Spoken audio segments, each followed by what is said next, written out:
Informés, on commence avec l'accord cadre d'Addis Abeba, avec notamment l'ouverture aujourd'hui à la Cité de l'Union africaine du séminaire de validation des critères de suivi. La matrice des engagements nationaux de cet accord comporte au total 56 critères de suivi et 347 indicateurs de mise en œuvre couvrant les réformes du secteur de la sécurité. Au nom du chef de l'État, Joseph Kabila, c'est le vice-premier ministre et ministre du Budget, Daniel Mukoko-Samba, qui a ouvert ses travaux. Dans son mot de circonstance, le coordonnateur du mécanisme de suivi, François Mwamba, s'est réjoui de voir la RDC prendre un virage décisif en ce qui concerne les engagements souscrits le 24 février 2013 à Addis Abeba.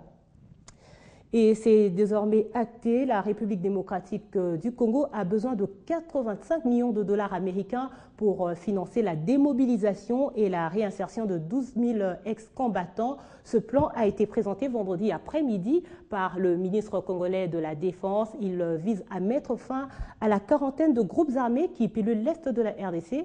Pour l'heure, 4 000 ex-combattants sont déjà cantonnés depuis plus de 10 mois et attendent toujours d'être pris en charge. C'est une nouvelle tentative pour sortir définitivement le pays du cycle infernal qu'il connaît depuis plus de 20 ans, faute d'activité pour les ex-combattants qui reprennent les armes après leur désarmement. Ces 85 millions de dollars financeront l'éducation et la formation de près de 12 000 ex-combattants déjà cantonnés pour leur retour à la vie civile avec à la clé un métier. Deux programmes de désarmement avant celui-là ont échoué à proposer une alternative durable aux combattants et à mettre fin au phénomène des milices armées. Le gouvernement devra alors convaincre la communauté internationale de mettre la main à la poche et de participer au financement de ce plan qui vise in fine à mettre fin à l'activisme des groupes armés qui pilulent toujours dans l'est de la RDC. Processus électoral en RDC, des opposants congolais viennent de lancer un front populaire contre la révision constitutionnelle et pour les élections crédibles au pays. C'est le coordonnateur de cette structure, Jean-Pierre Lissanga Bonganga, qui l'a annoncé vendredi 11 juillet à Kinshasa au cours de la cérémonie d'installation de ses animateurs. Selon lui, il s'agit principalement de faire échouer toute tentative de révision constitutionnelle.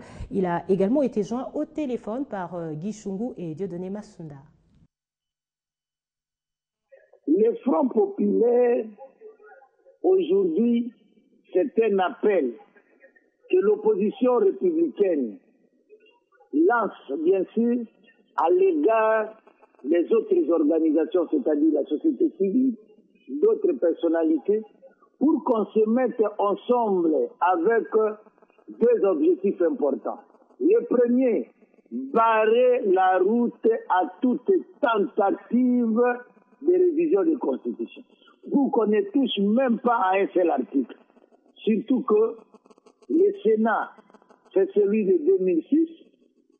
L'Assemblée nationale, entre guillemets, c'est l'Assemblée de 2011. Le Congrès pose problème pour une matière si délicate comme la révision constitutionnelle. Deuxième objectif, c'est-à-dire nous devons tout faire pour qu'il y ait des élections libres, transparentes et démocratiques. Raison pour laquelle, en dehors de tout ce que nous pouvons avoir, tous, nous devons nous lever comme un seul homme pour que nous nous retrouvions en une sorte de front populaire et que nous devons lancer les jours qui viennent avec toutes les associations qui ne veulent pas la révision et qui veulent des élections libres et démocratiques, avec tous les partis, de tous les bords et avec toutes les personnalités pour que nous puissions aujourd'hui barrer la route à la révision et avoir de bonnes élections. Affaire Jean-Pierre Bemba, la Chambre d'appel de la Cour pénale internationale a rejeté vendredi les demandes de liberté provisoire de Fidel Babala, Aimé Kilolo et Jean-Jacques Mangenda. Ces trois Congolais sont accusés d'avoir produit de faux documents et de faux témoignages dans le procès de Jean-Pierre Bemba, détenu à la CPI pour crimes contre l'humanité et crimes de guerre. Après les refus d'accorder la liberté provisoire au député du mouvement de libération du Congo, Fidel Babala, arrêté depuis novembre dernier à Kinshasa par la chambre préliminaire de la CPI, les 3 suspects dans l'affaire de Jean-Pierre Bemba avaient interjeté appel devant la chambre d'appel de la Cour pénale internationale. Et c'est au cours d'une audience publique que la juge-présidente Sanji Mansenono a lu un résumé des arrêts. Elle a expliqué que la chambre d'appel avait décidé à la majorité de ces 5 juges de rejeter les motifs d'appel à la demande d'une liberté provisoire présentée par les 3 suspects, n'ayant pas trouvé d'erreur manifeste entachant les décisions de la chambre préliminaire de la CPI. Ces personnes sont poursuivies pour des atteintes présumées à l'administration de la justice dans le contexte de l'affaire qui oppose la procureure Fatou Bensouda à l'opposant congolais Jean-Pierre Bemba. Ces arrestations faisaient suite à un mandat d'arrêt délivré par Kuno Tarfusser, juge unique de la chambre préliminaire de la CPI pour crimes contre l'humanité et crimes de guerre. Il avait retenu les mêmes charges contre Jean-Pierre Bemba Gombo, détenu depuis juillet 2008. Dans l'actualité également, le prix du carburant à la pompe a été revu à la hausse ce samedi matin à Kinshasa. La situation inquiète. Si jeudi dernier dans la soirée, les stations-service à Kinshasa sont restées fermées, hier vendredi, curieusement, la vente à la pompe a eu lieu avec des prix du super et du gasoil inchangés. Pour harmoniser les vues, une concertation est prévue ce lundi 14 juillet entre les pétroliers et les membres du gouvernement. Encore un pressentiment jeudi et vendredi dans la matinée. L'augmentation du prix du carburant est désormais officielle. 50 francs congolais se sont ajoutés aux 1400 du litre d'essence qui passe donc à 1475, tandis que celui du gasoil revient à 1465. Le chauffeur s'est dit surpris. C'était une très très grande surprise de voir que officiellement le gouvernement de la République n'a pas encore décidé du montant, évidemment de commun accord avec les tenanciers de ces stations, mais on vient d'apprendre qu'ils ont augmenté pratiquement d'eux-mêmes. Et c'est une très grande surprise. Je crois que ce n'est pas comme ça que ça doit se passer.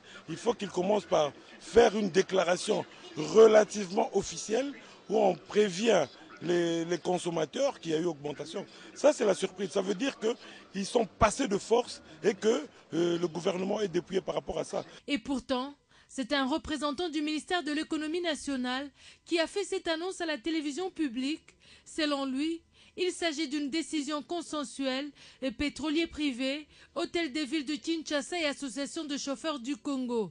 Tous ont consenti au maintien en l'état du coût du transport urbain pratiqué jusqu'ici. Mais en sera-t-il le cas?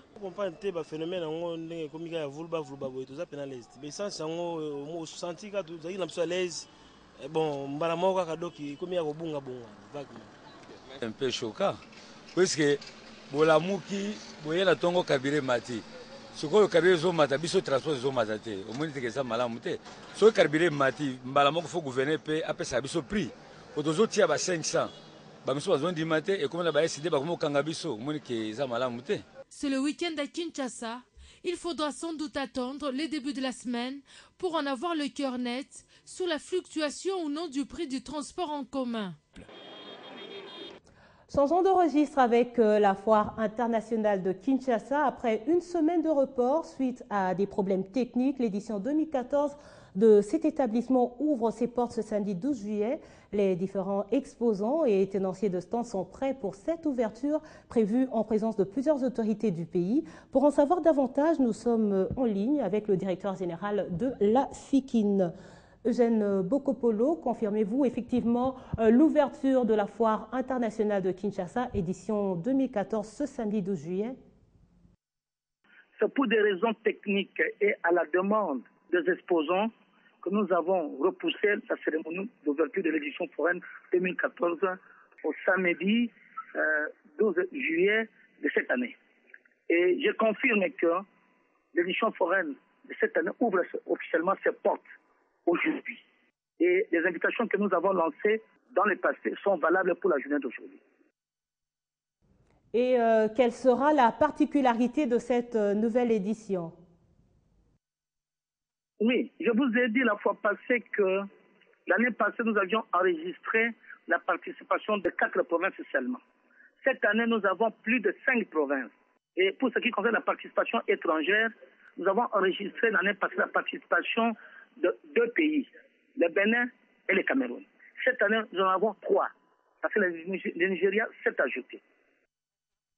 Autre préoccupation, pouvons-nous connaître également les dispositions sécuritaires prises pour protéger les personnes et leurs biens, puisque nous savons tous que l'Afrikine draine toujours un grand monde? Oui, vous savez que l'Afrikine, c'est notre patrimoine, à nous tous. C'est le patrimoine, c'est pour le Congolais et les Congolaises.